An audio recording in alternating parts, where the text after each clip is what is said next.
Warning, the stories you're about to hear are detailed accounts of shenanigans, pranks, and some mistakes that are meant to replicate the sort of discussions that veterans have when they reunite over a cold beverage and do not depict the professional daily actions of the military at large.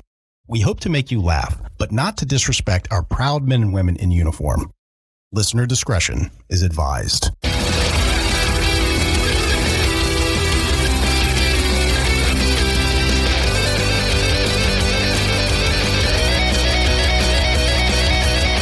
Welcome to Cammo Comedy, where we take a humorous look at the lighter side of military service. We got a big show for you today, but before we jump into it, if you like what we're doing here, give us a subscribe, give us a follow, whatever they call it on your podcasting platform. And while you're at it, give us a 5-star rating, write us a review, as that makes us more relevant in the algorithm and boosts the overall visibility of the show. But word-of-mouth advertising is just so powerful, so if you tell some friends, I will love you forever.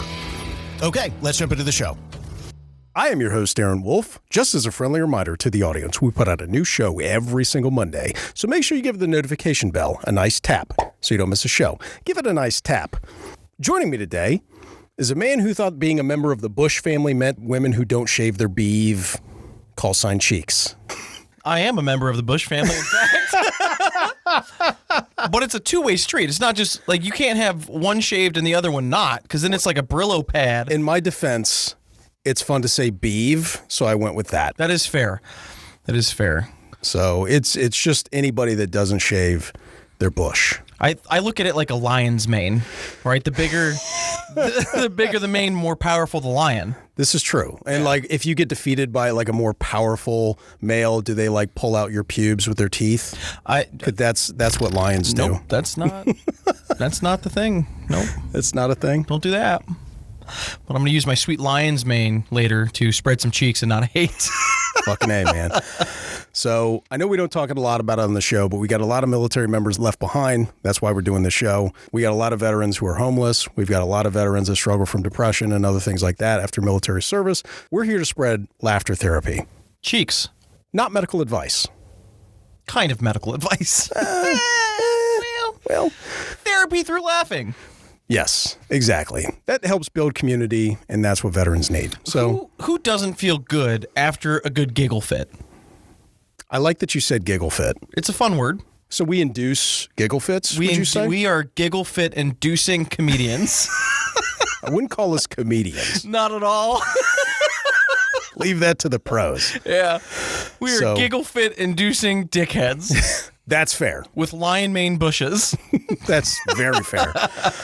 All right, man. So you ready for my first story? I guess. All right. So this one is about 25 years old, and this includes a general officer, which those of you in the audience who don't know. Like a general officer or a general?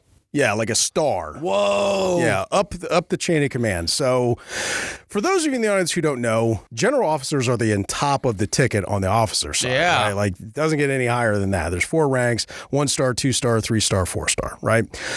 Now, general officers are very used to being catered to. Oh, yeah. So they have like all of the little details. Like, I don't think these guys make their own coffee. As a matter of fact, if you know the name Tommy Franks, I was told that somebody that was one of his strap hangers, one of the people that kind of followed his entourage, was responsible for reading the newspaper and highlighting news articles that he might like so he could save time. That's so it would just be like, here you go. So that kind of like... That guy sounds like he's smart, smells his own farts. So that kind of sets the tone a little bit of what we're getting ready to set up here. So we've got 2 main characters. We've got a 1-star general and we've got a lieutenant colonel. Now, this is a big difference in the officer ranks because and a lot of times people that are 1 or 2 steps above you, just officers in general, don't like, I'm going to cut this out because that sucked. I'm just going to dive into it. So the 1-star general had a major meeting out in D.C., right? So he had to take a trip. He had to take a TDY, temporary duty assignment, out to make this meeting where they were going over all kinds of important general things, right? So general things or things in general? General things, like general business. Important things. Business. He had to go. So he gets his nice Cadillac packed up with his, all of his accoutrement that he might need for this trip, and he drives himself to the closest regional airport, right? It was just going to be a direct flight from there to D.C., right? So as I said, a lot of these general officers like to be catered to. Somewhere in the process of him pulling up to the regional airport and getting his bag out of the trunk, this guy managed to get confused and wound up at the ticket counter and getting on his flight, right? Forgetting that he left his fucking car running out front of this regional airport, There's right? The confusion. Now, I'm going to defend him a little bit. A lot of generals have a lot of stuff on their mind. This was in or about like the 9/11 era, so he might have had some bigger business, than parking his car to think about, right? So, flash cut to this lieutenant colonel. He's just sitting in his office taking care of his business. Well, the Port Authority called up and was like, hey, we've got this Cadillac that's running outside of our airport that has indicators on it that it belongs to an officer at your base, and it looks like it might be a high-ranking individual. So the lieutenant colonel's like, well, I got the guy's phone number. I know that this guy's taking a trip, so let me give him a call, make sure everything's good to go. Yeah. So the lieutenant colonel calls up the one-star general. General answers. Say, excuse me, General, I was just making sure that you're good to go. Like, we got a call from the Port Authority that your car was running out front of the airport. And the general gets fucking pissed. He's like, damn it, Colonel, I fucking have my car keys, right? And he reaches in his pocket and realizes he doesn't have his fucking set of car keys. And he's like, uh-oh. Now I look like an asshole, right? Yeah. So, because the general cussed him a little bit, he's just like, hey, not my jurisdiction. You can figure out how to get your own Cadillac taken care of from here. So, like, he was already boarding. This was not, he was not really able to undo a lot of this stuff. The general had already been through, like, the screening and all that kind of stuff. So this Cadillac just ran out of gas out front and ended up getting towed. This general had to worry about getting his car out of hock when he returned back. So he had a big thing. He's like, hey, man, and the colonel's thinking like, hey, I was actually trying to do you a favor, like no shade, but we know that some of these generals, like they get a little bit touchy about somebody a couple, rungs down on the ladder. Nah, he wasn't calling him out, but it feels like that when somebody lower ranking is like, hey, did you make this stupid mistake? Oh, you think you're better than me? Well, you think you're better than me? Exactly. Well, in that instance, he was because he was always responsible for parking his fucking car. I'm picturing that colonel sitting at his desk, like leaning back in his chair, and he's like, "Fuck him." Yeah, that's pretty much how it went. He's just like, well, hey, man, like we were going to kind of do you a favor. We've got guys that can go, maybe secure this. The keys are in it running. But hey, if you're going to cuss me and act like I'm the dickhead for calling, then you can figure that one out. That's general's business. Right. Generally, you're a dick. Exactly, man. That was such an amazing story to hear because it's simple and it just shows that everybody's human. Yeah. That's funny. Yeah, man. So our next one's going to be a special forces story. Oh, fucking A. Yeah. We love the special forces guys. Yeah. Well, they're savages. Like, let's start off by there. You know what I mean? Yeah. Obviously. And they have to be. You're basically a pro athlete at that level. Oh, God, yeah. Well, these pro athletes decided that they wanted to come through the main gate one day. Yeah. All right. And these special forces guys pull up. They roll the window down for the ID check. And the MP at the main gate was like, hey, smells like alcohol in here. Oh, fuck me. So these guys kind of like, oh, shit. Like, look at each other. And then all at the same time, all four doors pop open and they take off running. Oh, fuck. So Not like, the brightest move in the world. I'm picturing these drunk guys. But I get it. Yeah, I'm picturing these drunk guys sitting there like, now! And then run. So these guys were out on the town, like on a Friday night or something. Yeah, they were like out that. getting schmammered, came back to base. They're like, oh, it'll be fine. MP's like, it smells like alcohol in here. And then next thing you know, they're bolting, right? So this just goes to show you that, like, military police have kind of a rough job because, like, if you're regular police, like, yeah, you're going to deal with scumbags and tough guys and stuff like that. But imagine having to go up against, like, special forces guys. Like, I would just love to see that pursuit. And you know what training they have. Oh, fuck yeah. And you know what training you have. Like, hey, I'm going to need, like, 25 other guys here. Well, he's at the main gate, too, so it's not like he can leave. Yeah, like he's got to be the dick that just calls like, hey, 4 guys ran off in what I assume is like opposite directions and like, good luck. Yeah, basically. So I just picture the car sitting there, keys still in the ignition, bing, bing. Yeah, and now these guys are like, what the fuck are we supposed to do with this car? You're blocking a lane of traffic. So special forces guys go back to their barracks. twiddling their thumbs like, We did it. completely innocent. We have done innocent. nothing. So they're in their barracks. Obviously, their leadership comes up. They're like, hey, you know the car that's registered to you? You mean the one that's in the parking lot right now? The opposite. The one sitting at the main gate with the keys in the ignition and all 4 doors open. Oh, what? I don't know anything about that. I've been here the whole night. It looks like you weren't, right? Okay. So there's this little bit of a back and forth. And Right. they're just playing stupid. They're like, oh, that's crazy. Someone must have like... What? That's crazy. So you mean to tell me somebody stole my car and they went off base and they were coming back? They were going to return it? That's so Whoa. crazy. Yeah. Well, did you get a good look at the guys? Yeah. Did you get a description? The main gate had to have been able to identify him, right? Did it look like 4 military guys that all look the same? Right. Well, these guys had to pay the piper. Oh, because obviously, like, okay, those dots, like, hey, points for trying. Yeah. However, this is pretty obvious, like, who's responsible, and it's the military, so, like, you don't need to meet all these big thresholds for proof. It's like, hey, bitch, we know better. You did this, bitch. Yeah. Now, so let me touch on the drunk driving thing for a second, Yes. okay? Now, nowadays, if you were out drinking at the bar and then driving home, you're an asshole. yes. Like, without question. There is Uber, there's Lyft, there's fucking taxis you can still call. You can call your fucking friends. Like, there is so many ways to get home without risking killing someone. Right. And although this story is funny, let's just state the obvious. We don't condone drunk driving. Right. We would much rather you get chased around your car by your drunken chief. Yes. Getting choked out like Bart Simpson. Exactly. Yeah. So don't drunk drive, guys. Exactly. There's so many better options than that, and it's good that they had to pay a price, but So our next story is another one I'm going to tell here, all right? all right. This involves an officer. Okay. We He's love a major. those. Okay. Major's pretty high. Yeah, so it's an decent. 04 Right. on the scale, right? Right. So this major was a little bit of a soup sandwich from what we were told, right? Now, would you explain what you mean by soup sandwich in case it's not obvious? This is definitely a military term. So a soup sandwich, imagine having a bowl of delicious SpaghettiOs, Okay. okay?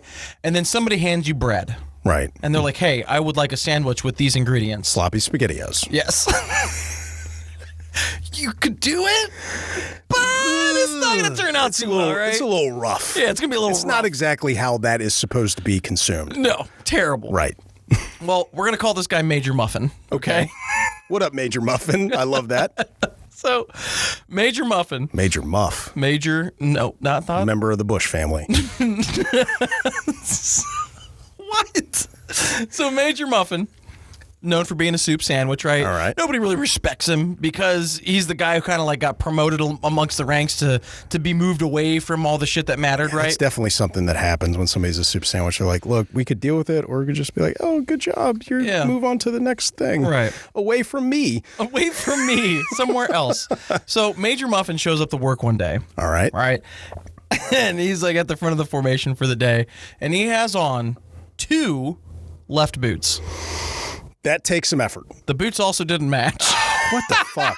Well, of course they wouldn't match. So he's got 2 left boots, and they're 2 different styles of boots. Oh, what a dickhead. So This just garners maximum respect from everybody that you're commanding, right? Right. See, like he had to have like drove in with flip flops or Yeah. something, and on the way out snatched a couple of boots or We something. can give him the benefit of the doubt Yeah. and say, okay, so like you just gathering up all your stuff before you're on your way in, and then you get dressed there in the parking lot or something like that. And Well, the worst part is that there was like E2s, E3s, like walking right up to him, not even hiding it, and just going like, without question. I mean, I know I would be up there snapping pictures of my commander just taking with 2 pictures of fucking his fucked up boots, right? 2 left boots. Yeah. Eventually they address it like, hey, dude, you got to fix this. Pull this guy aside. At a certain point, it's better to show up late than all fucked up like that. That is just that's a message for the ages. Like there comes a point where like, it happens to everybody. If you soil yourself or something like that, it's better to just give somebody a call and be like, hey, I'm running late versus showing up with poop in your pants. Or 2 left non-matching boots. That's another thing, especially as a commander, that kind of sets an odd tone. Yeah. I'm not following you into battle.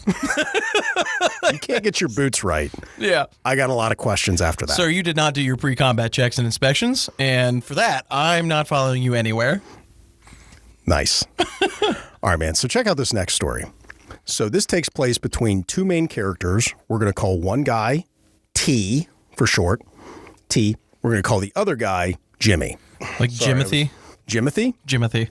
That's like the formal Jim, I think is. I think you're right. I think the formal version of Jim is Jimothy, like what Michael Scott says. You know what? I'm gonna roll with that. Out of respect for The Office. Yeah. Jimothy. So we got T and Jimothy. Okay. Right? So T is a member of military police, and Jimothy is like a comm guy, right? And they have to attend this conference that takes place in a hotel. So the way that it's set up is everybody just kind of gets glommed together, and they're staying in a hotel room, but they got to share a room with another person, sure. right? So, military police guy, nice enough guy. He comes in, and Jimothy is like just all energy. Hey, man, how's it going? Whatever. And Jimothy's a nice enough guy, but he just talks his ear off for like 3 hours before this. Like there was like some mandatory fun mixer or something like that everybody had to do like the first night when everybody was checking in. So just before that, like this guy just nice enough guy, but just running his mouth. And these guys knew each other before the event? They did not. Oh, okay. So they were just like roomed together. Yeah, they were just kind of like randomly like met up with everybody for this conference. Okay. And it was just kind of like, hey, this is your roomie. He's like, oh, hey, roomie, we're gonna be best friends. Where else in the fucking world can you go somewhere like to a conference and they're like, hey, you're rooming with this stranger and you're gonna be okay with it? I guess, yeah. That's the military, man. Exactly. That's it. So, they go to this mixer and everything's cool. Like everybody's having a good night. Well, T decides like his fun meter is pegged. He's going to go back, get some sleep. He's a little tired from the trip. So he goes back, gets into bed, just nothing. He's just lying there. He's like, fuck, just there. So he lays there trying to sleep for several hours. Well, in comes drunk Jimothy. Now, T is thinking like, okay, I just need to get some fucking sleep. It's been kind of like a rough travel. Like I'm not going to give this guy an in to talk my ear off and keep me up because I got shit to do tomorrow. So sounds like extrovert versus introvert at this exactly. point. So like the door opens and T decides he's going to pretend to be asleep, right? Jimothy comes like a in. Toddler when mom's checking on you. Exactly. So Jimothy comes in. He kind of like looks at T. T can feel eyes on him. He's just like, this is kind of weird. I don't really know this guy. And then he hears Jimothy just be like, hey, T, are you awake? And T's like, what the fuck is this guy's problem? Yeah. He's like, you coming in here like you really got to chat me up so you would risk waking me up? The fuck is this guy's deal? So the Jimothy's like, hey, T, you up? T. Oh. T. And he won't stop. He like keeps saying the guy's name. Like a little brother. And T's about to flip the fuck out and be like, bro, what the fuck? And just give it to him. But right about the time he's reaching his limit, Jimothy relents and he's like, okay. He goes over to his bunk. Now, this is a hotel room, so like there's 2 beds. There's no divider or anything like that, right? Jimothy goes over to his side. And he hears, T hears some rustling around, and he's kind of, bringing it down, trying to sleep. Well, all of a sudden, he hears like macaroni sounds. Oh! And T's like, what in the fuck is that sound? And then all of a sudden, it just hits him like he was trying to make sure that I was asleep so he could beat off. Yep. And then he's so weirded out, he just kind of shoots up out of bed. I had a nightmare. And beelines right into the bathroom and sits down on the toilet. And he's like, okay, what the fuck is this? Oh, no. Like, this guy is a fucking savage. Yeah. Like, the first fucking night, like, he's whacking off in open room. Hey, right next to you. To be fair, he made sure the coast was clear. He was trying, right? Now, this was a little bit on T for pretending to be asleep. Yeah. Maybe he should have been like, I'm up. But then you risk having a fucking endless conversation forever, right? That's true. So T's in the bathroom, not really knowing exactly how to address this or handle it, but he's like, okay, I'm going to be in here for several minutes, right? So he's in there. makes sure to make a lot of commotion when he's decided it's time to come out. So he gives a nice flush. He's like, rattling around at the sink, washing his hands for a good long time. And then he goes and hits the knob like, okay, I'm coming out back to my room. Like he does all but announce it. I'm just kind of doing that. So then he comes back out, sees that Jimothy is asleep. And then he's like, okay, or at least pretending to be asleep after he's done his business. He gets back in his bunk and he has a really weird sense of going back to sleep. He's like, okay. So vulnerable. Well, yeah, and now there's a question. I got questions. Is it only fair that T jerks off now? Or should he just be like, okay, it's already been weird enough. We don't need to add more weird to the mix. I don't know what's ethical. What's the standard? Yeah. What is that? I don't know. I do know that T just kind of weirdly crawled back into bed and was like, I think I might have handled this situation the wrong way. Yeah. I think T should have made a pillow blanket fort out of the desk. Is that your answer for everything, pillow blanket forts? Yes. As long as it comes to hotel rooms, pillow blanket fort. Now, you would still be listening. Yeah, but there's some privacy behind there. There is privacy. You mean T could just go behind there and beat off? Right. Okay. You designate that's a solution. Masturbation corner. Like a masturbation closet? Well. Masturbation pillow fort. Okay. I like it. Science. That is science. Yeah. So, I guess the moral of that story is just watch out pretending to be asleep. Why wouldn't you just go into the fucking shower? That's a good question. The guy was drunk. Fair. So maybe his inhibitions weren't all there. He could have just pretended to be in the shower. That's true. Maybe he couldn't get off standing up. Maybe that. I don't know. Maybe that. Yeah. Maybe he has a specific routine. Yeah. Where he asks if his roommate is asleep first before beating off next to him. Yeah. I picture him in the civilian side sharing a room still. Just like Bert and Ernie. Yeah. Okay. Yeah. Oh, Jimothy. How dare you, sir? How dare you? Hey, thanks for checking out the Cammo Comedy Show Podcast. If you like what we're doing here and you want to participate in this community, there are many different ways that you can contribute. First and foremost, tell somebody about the show. Word of mouth advertising is very powerful, and we really appreciate you for helping us out. If you have any funny military stories of your own or know somebody who does, with their permission, of course, you can contribute those stories via email at stories@cammocomedy.com. That's stories, STORIES, at CAMMOCOMEDY.com. Or if you're not too good at the internets, drop us a voicemail at area code 531-222-6146. That's area code 531-222-6146. That's right, we're giving away our phone number. We want funny military stories from all eras. So if you're not from a generation that's heavily online, we don't want there to be a barrier for participation.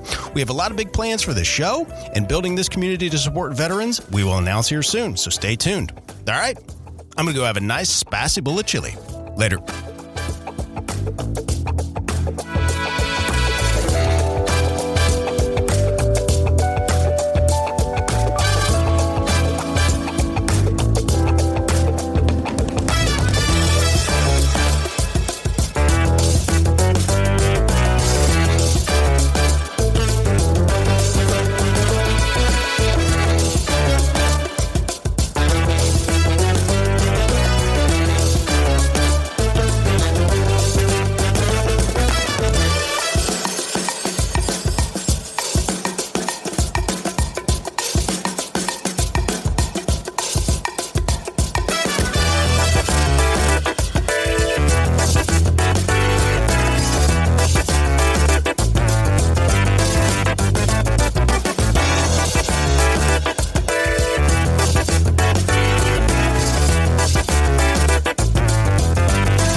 Yeah.